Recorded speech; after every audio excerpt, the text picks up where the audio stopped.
signs and symptoms. So we'll get to a little bit more of that in just a moment. Okay, how do we test? This is what Jose was talking about. We do a lymphocyte count, because that's the T helper cells in there. So it's part of a CBC with a differential. So we'll look at that. That's going to give us a CD4 count. They can actually ask specifically to get a CD4 count. Now, it could be pretty normal for a while, right, until we get, until it starts to go down and once the T helper cell gets taken over. But hopefully we don't get to that point, because once we get, we can do antibody tests. So the ELISA is inexpensive, it's accurate, it's a blood test. It can have a false negative if it's performed before those antibodies are formed. So your body, in our immune system, it recognizes a foreign invader, and it's going to try to create antibodies. But it takes a little while for us to do that. So that's why we usually wait about 3 weeks to test for HIV. That's according to your book. I don't know what clinics and facilities are actually doing, but that's what your book says. We're going to wait usually after 3 weeks because we need to know if there's antibodies. Western blot also is used to confirm when this one is positive. We're going to confirm it with another test. Do they have antigen tests?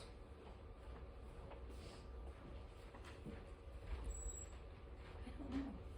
Because I think ELISA you can get positive for the antigen but negative for the antibodies. Okay. But I don't know. I was just curious if they have an antigen only. Yeah. I wouldn't be surprised if they do. I wouldn't be surprised if they do. To test for that. Okay.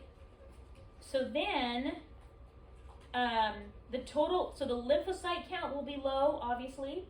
I mean, not actually. Let me step back, because that's with AIDS patients, and the white count is going to be low. So, what we're really going to be looking for is the CD4. So I'll get to that in a second. So viral load measures the presence of HIV material in the blood. Viral load means how infectious are they.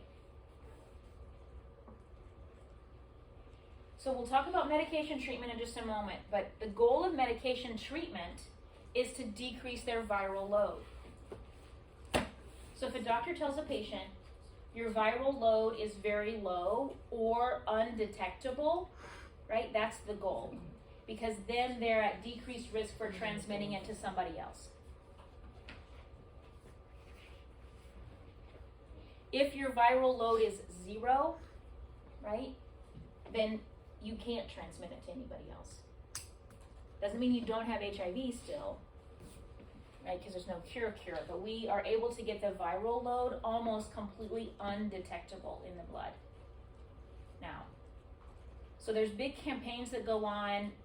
It's called U equals U, undetectable equals untransmittable, so that communities of people with HIV, these campaigns, so they know the goal is to keep their meds, don't skip any doses, right, because then they decrease their risk of transmitting to somebody else. Let's talk about progression. So it takes months to years for this process to happen. So if you can just picture kind of on like a little scale. So if I'm up here and I have a very good defense mechanism when I'm HIV positive. The goal is medication treatment with antiretrovirals, and that's the goal to stay here. But if my CD4 count starts to drop and my HIV, right, virus is going up, right? When I drop below here, right, then I'm at higher risk for getting infection, right? And that's what actually ends up killing patients with HIV, is when you get your CD4 T cell level drops.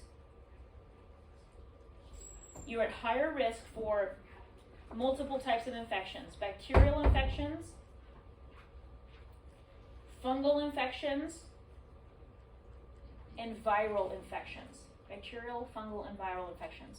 We call these opportunistic infections. right? We wouldn't be infected unless the opportunity was there. And we know the opportunity's there because the CD4 T cell is low. So on page 326 of your text, right, 326, so you can look at it later. There's a table up there. It's table 17.2.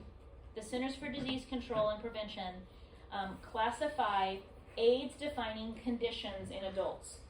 And there's a list of all these types of opportunistic infections that you really wouldn't see in someone. I mean, it's possible to get it if it's the normal aging process, or they were exposed to this specific thing.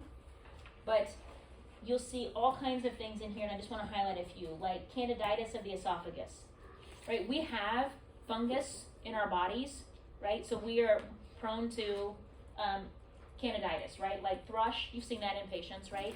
Athlete's foot, right? So this fungus is normally a little bit in our body, but when our immune system is suppressed, then that infection takes over, right? So we even see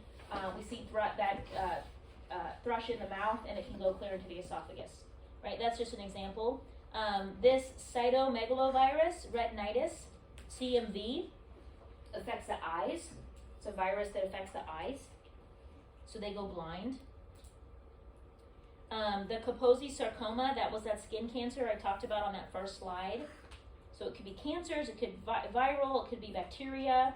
Recurrent pneumonias, like just keep getting pneumonia. Ryan White died of pneumonia. There's tons of lymphomas on here, different types of bacterial infections, histoplasmosis. So when those things start coming in, that's one of the defining characteristics that they have AIDS. The other defining characteristic that lets us know the patient actually has AIDS, which is acquired immune deficiency syndrome. Remember, syndrome means kind of a collection of things, right? So they have acquired immune deficiency syndrome.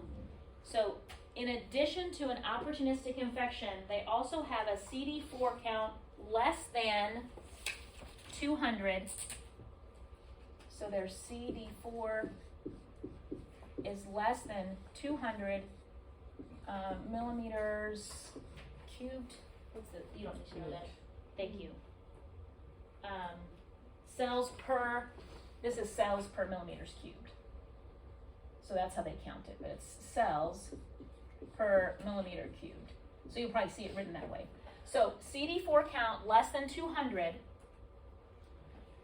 and an opportunistic infection, then you can say that the patient has AIDS. It also gave the percentage. Which one is more common? So you would have to calculate the 14% of their total, right? So in the text, that's why I didn't have you fill it in, but because you'd have to know their total beforehand. So that might be something, if a doctor's following the patient for a long time, they would have known their baseline, and then they could actually let them know that now you're less than 14%. So that's number 3 on your guided reading. The diagnosis of AIDS requires, first of all, that they're HIV positive, right? You gotta be HIV positive first. You have to have the virus. See, you can have an infection. I can have recurrent pneumonia. That's different. That's not an opportunistic infection for HIV, right? But if I'm HIV positive and I have recurrent pneumonia or CMV or candidiasis of my esophagus, right? And my CD4 count is less than 200. Then they have AIDS. So just because you're HIV positive doesn't mean you have AIDS. Does that make sense? Everybody who has AIDS is HIV positive. Yeah, okay. So the only reason you can say the patient has AIDS, which is a whole new thing, I mean, it's a whole separate kind of thing, is the opportunistic infection and that CD4 count less than 200. Okay? So how do we manage it? We got to get a good health history. This includes sexual practices, history of other STDs, other major infections like tuberculosis and hepatitis. Oh, yeah, I was just like, did I say that or not? Because the reason why we're asking these things is because personal life factors affect the progression of the illness. So frequency of re-exposure to HIV, that's why it's important when managing these patients, is we know sexual practices, maybe what their history of other diseases, because if you have another sexually transmitted disease that suppresses your immune system, it could affect the progression of your HIV virus. We want to know nutritional status, their stressors, in their history, their drug use, their needle use, right? Because that's where we'll do our patient teaching. It's not like you're going to sit down and talk to somebody who's completely abstinent about safe sex practices, right? So you need to know where are the teaching points. Physical assessment. So then we're going to look at on page 331.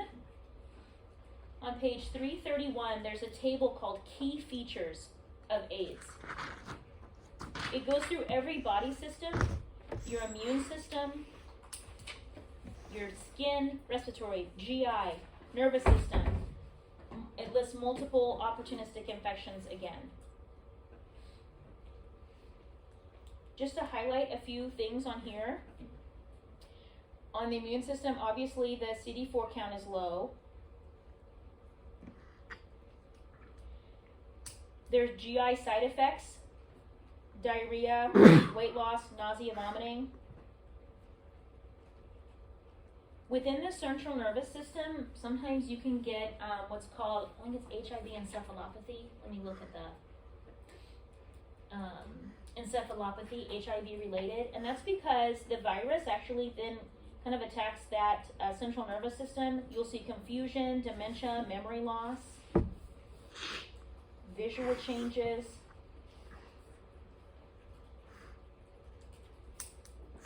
So just glance through that so you're just kind of familiar how really then it can attack in later stages the entire body. So that's physical assessment and clinical manifestations. And then psychosocial assessment and support. There are lots of support groups because you're living with HIV, right? There's not like we're curing, we're living with it. We're managing this virus. There are great YouTube videos of Alicia Keys has done interviews with groups of women who were exposed to HIV and have acquired HIV for different reasons, right? Some of it was drug use. Some of it was unsafe sex practices. Some of them were their spouse was unfaithful and then brought the virus back to them. And then it's just like an open discussion of what that means and the stereotypes and the kind of social barriers that they've had in managing it because of what a lot of society still thinks is associated with HIV, right? For drug therapy, one of the cool things that has been developed now is that if you know that you may anticipate being exposed, we have PrEP medications, PrEP. And it's pre-exposure, pre-exposure prophylaxis, right? Pre-exposure prophylaxis. So an example with this would be, you're in one of the Alicia Keys interviews is this lady, this woman has HIV, but she is in a relationship, right? She's married and she wants to have children and all of this kind of thing. And she doesn't want to give her partner HIV. So they're working on viral load. But in addition to that, her partner can be on PrEP to prevent, also another barrier to prevent getting exposed to HIV, right? So when you know that there's going to be contact with HIV, you can be on some sort of PrEP medication, okay? Multiple medications are used, so it's not just a single therapy for treatment, right? Multiple medications are used, so we call these cocktails, right? It's an HIV cocktail of medications. It's CART therapy, combination antiretroviral therapy, CART. Combination antiretroviral therapy. The key is no missed doses. You can't miss a dose. They're very expensive. They have lots of side effects that make people don't want to take them. Yeah. Did it used to be heart therapy? Yes. Did What's they the just H? change it? Yeah, what's the H? Because in the book now it's CART. H was, yeah, Yeah, and I learned it in my prereqs. I learned it as heart therapy. yes. So you can see it in the literature both ways, because I've seen it both Okay. ways. And I used to teach heart, and then, When did they change it? I don't know. Not recent? I don't know. What was the H for? Can anybody figure out what the H was for? Highly active Yeah. antiretroviral. Yeah. But see, you'll see everywhere it just says CART therapy. So even in the years I've taught, just in the years I've taught this, so this is my 7th semester, it changed from heart to CART. So sometime in that period Okay. that I've seen the language change. But you're talking basically about the same Yeah. thing. Okay, yeah. I was just Yeah, curious. yeah. Like When I knew, when they stop changing stuff on us, right? Like I knew it was the same thing, but I knew that it used to be heart. Yeah, you're right. Yeah, yeah.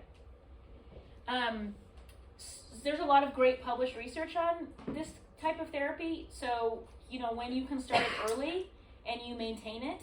So that's why Magic Johnson has maintained HIV status without having AIDS. You've seen one of the Sheen brothers, Charlie Sheen. So he's HIV positive, and he is very proud that his viral load is low. I'm like, okay, bragger. That's a whole nother.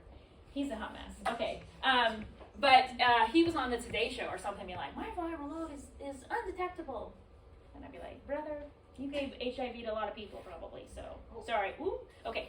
Yeah, he's a mess. Okay. All right. Outcomes. There's no cure for HIV. I will say, I say cure loosely because there are clinical trials of HIV's vaccines beginning in the U.S. So this was just published as a news release, 2023, in the United States and South Africa. So we need to teach to prevent infection, right? So preventing infection. Write down 336 also. 336 in your reading. There's a table. It says patient and family education, prevention of infection. So it gives some safe practices about how to avoid infection. A lot of things like avoiding crowds and don't share personal articles and cleaning your toothbrush weekly, right? So you don't get sores in your mouth. Washing hands. It's real basic stuff. A lot of reptiles have salmonella and other diseases on them, and so if you're exposed to those, it could cause an opportunistic infection. Taking your temperature, right? Know when to notify the doctor. Taking all your medications. Don't dig in the garden. Gardens have a lot of fungal stuff. Houseplants have a lot of fungal stuff in them. So we don't want fresh plants and garden stuff happening, right? And avoid travel to places that have poor sanitation. So those would be especially when your white blood cells are low, you're higher at risk for infection. And then teaching about transmission. So that's really the most important part of HIV prevention, is letting people know how it's transmitted so we avoid the transmission, right? So we're using safe sex practices, PrEP therapy if needed, testing if you think you're exposed to HIV. So that'll be one thing if you're ever get a needle stick in the hospital, because we don't know who's HIV positive. Some people don't know that they're HIV positive. Anytime you get a needle stick, part of your blood work job for that would be an HIV test. So my husband has got needle sticks, I think probably 10 in his career, too many times, and some have been hepatitis positive. I don't know if there's been any HIV positive, but we're always nervous, right, until the results come back. So far so good. All right. Questions about HIV before we move on to RA? I don't think we'll have time to watch that HIV science of HIV.